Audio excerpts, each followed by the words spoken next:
Alô você, como você está? Tudo bem? Seguindo em frente, firme, forte, confiante. Mais uma videoaula. Estamos estudando os regimes totalitários, regime totalitário. Já vimos o fascismo na Itália com Benito Mussolini, o fortalecimento do fascismo baseado nas ideias nacionalistas.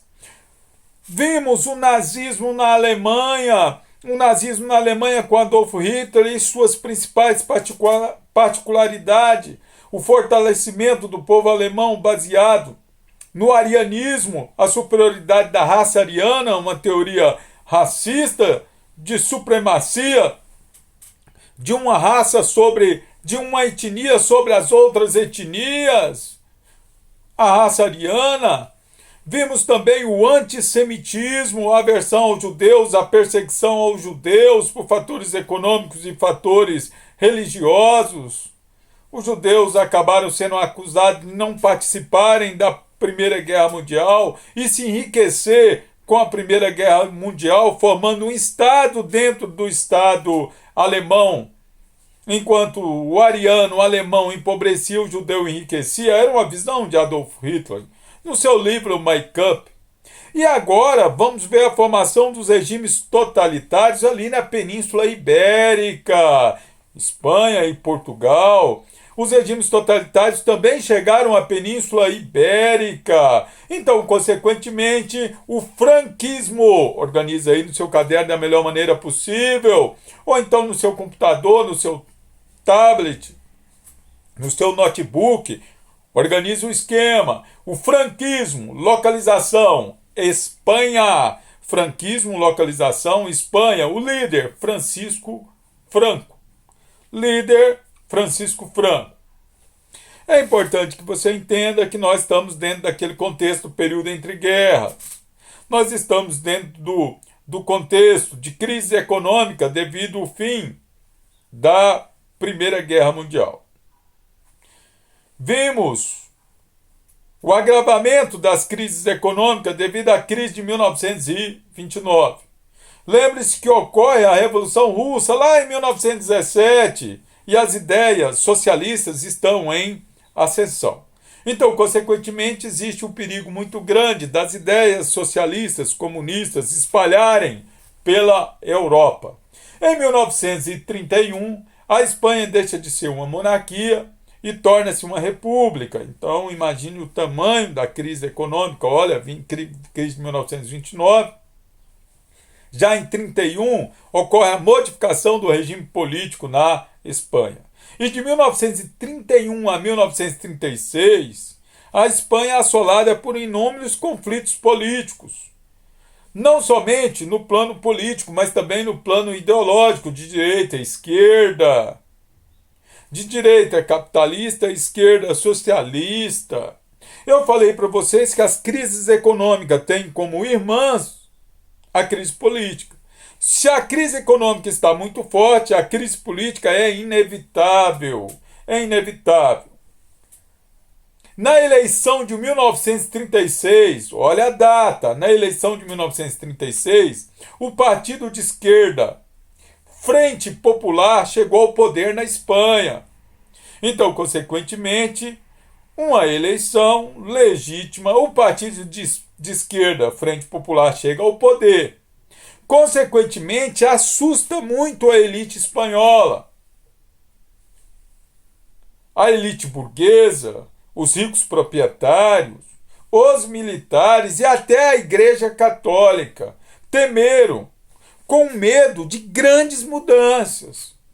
Um partido de ideologia de esquerda chega no poder e a elite espanhola teme profundas, grandes mudanças na Espanha que viesse prejudicar a ordem pré-estabelecida por séculos. Consequentemente, Francisco Franco e Emílio Mola, que defendiam os interesses da elite dentro da Espanha, dos nacionalistas, dos militares, acabaram pedindo ajuda a Adolf Hitler e Benito Mussolini para o fortalecimento do nacionalismo dentro da Espanha. Então, consequentemente, vai explodir a Guerra Civil Espanhola, a Guerra Civil Espanhola. De um lado, os ditos republicanos, que chegaram ao poder graças a eleições, dentro do contexto de república, do pluripartidarismo das ideias. Eles, os republicanos, vão ser ajudados pelas brigadas internacionais, composta por voluntários, perceba, voluntários de várias regiões do mundo, que desejam ajudar o novo regime, o novo governo. Mas sem muito apoio de armas potentes, de recursos econômicos, de capacidade de construção de uma vitória. Tem uma empolgação, tem os voluntários, tem uma ideologia, mas a sustentação armada, armas modernas, equipamentos, estrutura, capacidade de se organizar, ficava ao desejar. Do outro lado, os nacionalistas, que tiveram o apoio dos fascistas e dos nazistas. Na Guerra Civil Espanhola, republicanos versus nacionalistas. Na própria Guerra Civil Espanhola, se você quiser colocar dentro desse contexto, mas você pode trabalhar também como contexto de ideologias, os alemães testaram suas armas. Os alemães tiveram chance de testar as suas armas. Lembrando que a Alemanha foi recuperando seu parque industrial e, consequentemente, uma oportunidade de testar tanto suas armas quanto seus soldados na Guerra Civil Espanhola. Naquela motivação de defender os interesses populares, era comum um lema para evitar que o franquismo se espalhasse para várias cidades. O lema era: fascistas não passarão. Dolores Ibaruri, conhecida como La Personale, passou para a história. E esse lema acaba passando para a história. Fascistas não passarão. La Passionária. Muito importante. Mas no fundo, a Guerra Civil Espanhola deu a vitória para o franquismo. Ocorre a destruição da cidade de Guernica, uma nova forma de guerrear. Agora não há mais a guerra nos campos de batalhas. As batalhas serão travadas também nas cidades. Não serão somente soldados que serão considerados adversários. Todos aqueles que estão dentro de uma cidade serão considerados adversários e a bomba cairá em todos. As cidades serão bombardeadas. Lembrando que agora a aviação, uma nova forma de guerrear. Primeiro manda a aviação e depois a infantaria. A destruição da cidade de Guernica mostra os horrores da guerra e a nova forma de guerrear. O quadro Guernica, de Pablo Picasso, passa para a história. Ele pinta o quadro em 1937, mostrando os horrores da guerra, o que a bomba faz quando ela cai em localidades que têm seres humanos, animais, o que ela faz com as pessoas. Então, consequentemente, um quadro extremamente famoso que passa para a história. Lembrando que ocorre a vitória do franquismo, mais um regime fascista, é implantado na Europa. Então é muito importante que você entenda a Guerra Civil Espanhola. Entenda, o franquismo vai chegar no poder com Francisco Franco. Na Espanha, mais um regime totalitário. Outro regime totalitário importante é o salazarismo. Localização Portugal. O líder foi Antônio de Oliveira Salazar. Agora um novo regime totalitário em Portugal. Alguns antecedentes em 1910, olha as datas. Ocorre a derrubada da monarquia portuguesa e a implantação da República. A implantação da República de 1914 a 1918, temos a Primeira Guerra Mundial. E uma das principais consequências da Primeira Guerra Mundial foi o agravamento da crise econômica, muito intensa.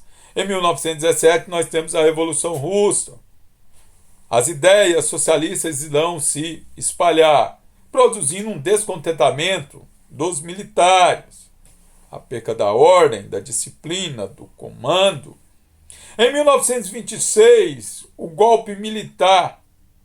ocorre o golpe militar com a instauração do Estado Novo, lá em Portugal, do Estado Novo, que aqui no Brasil ficou conhecido como salazarismo.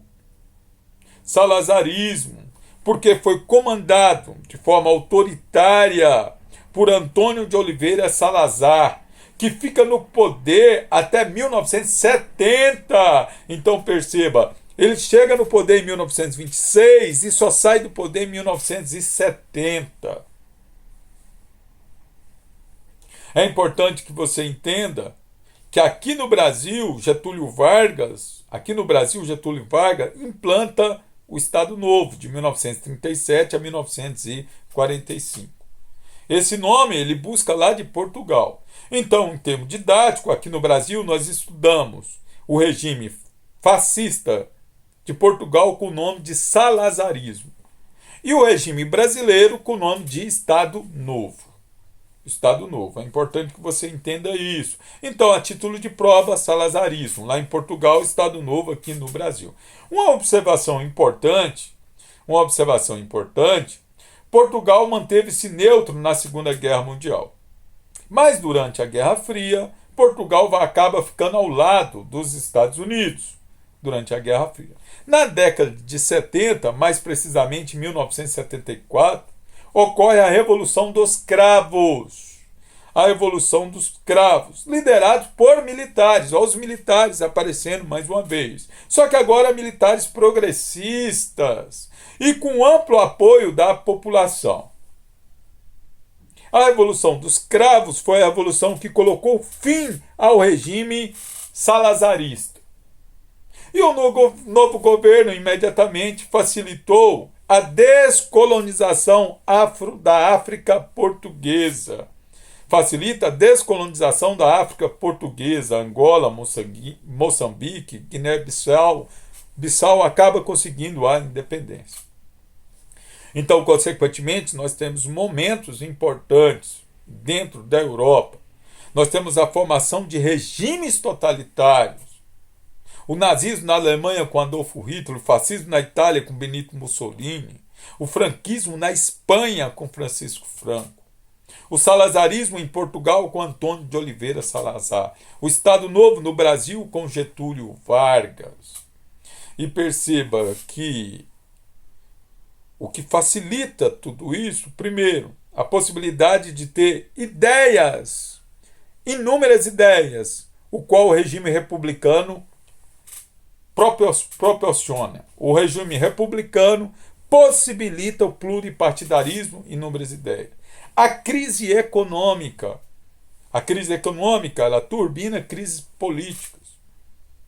O medo de mudanças mais radicais proporcionadas por ideias socialistas, comunistas. Então, consequentemente, nesse caldeirão de medo, de incertezas, de crise, germina-se com maior facilidade ideias autoritárias, de disciplina, de ordem, de governos centralizados, capazes de estabelecer a ordem, o desenvolvimento, a volta do emprego, a melhoria econômica, desde que ocorra uma submissão da população à centralização política, que pode ser por aceitar aquelas ideias ou ser obrigado a concordar com elas pelo uso da força. Pode ser por simpatia ou pode ser obrigado. Você tem que ter isso na cabeça, de forma clara. Tudo tem seu lado positivo e negativo. Tem um lado do desenvolvimento e tem um lado do uso da força. Espero que você tenha entendido e até a próxima videoaula. Sucesso!